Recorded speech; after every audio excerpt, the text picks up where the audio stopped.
Kumusta po OTG friends, and welcome back to our channel. My name is Ray, your chef on the go.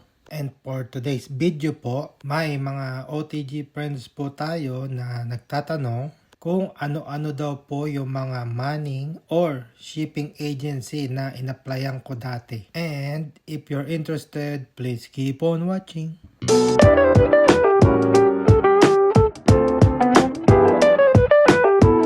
And as always po, if you like this video, kindly hit the subscribe button, like, share, and don't forget to click the notification bell so you would never miss a new video. Ano-ano daw po yung mga manning agency na in-applyan ko nung ako'y nagbabarko pa. Ang una ko pong in-applyan ay ang Magsaysay Maritime Corporation. Napakadaling hanapin po ng agency na to. Pag kayo pumunta ng Luneta, sa Calao Avenue, makikita nyo yung malaking building. Pero ilalagay ko na rin po ang address dito. Isa po ang Magsaysay sa pinakamalaking manning agency sa Pilipinas. Kaya po kung kayo naghahanap ng principal, ay subukan nyo po. Baka sakaling kayo matanggap kasi marami silang vessel, marami silang kailangan mga crew. Sunod po sa aking listahan ay ang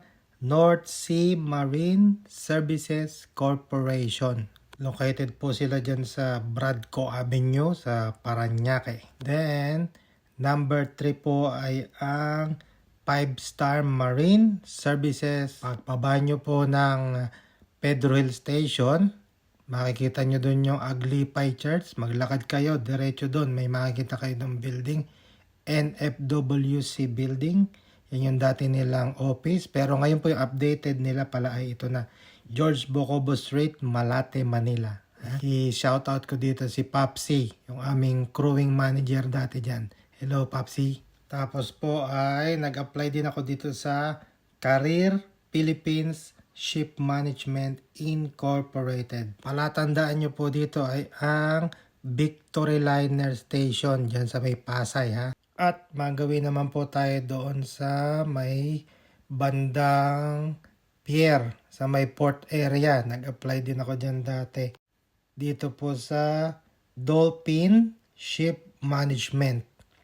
Dyan po yan sa Delgado Street, Port Area, Manila. Hawak nila yung mga Disney cruise ships ha. At sa mahigit isang dekada ko rin po palang pagbabarko. Nakarami-rami din po pala ako ng in-applyan no. Tapos ito yung aking huling company. Ito po yung BFSM or Brun Phil Ship Management Incorporated. Nandiyan po sila sa Macapagal Boulevard, Port Area, Pasay, Metro Manila. Sana po ay nakatulong at kita-kits po tayo sa mga susunod pa nating mga video. Salamat po sa panonood. God bless!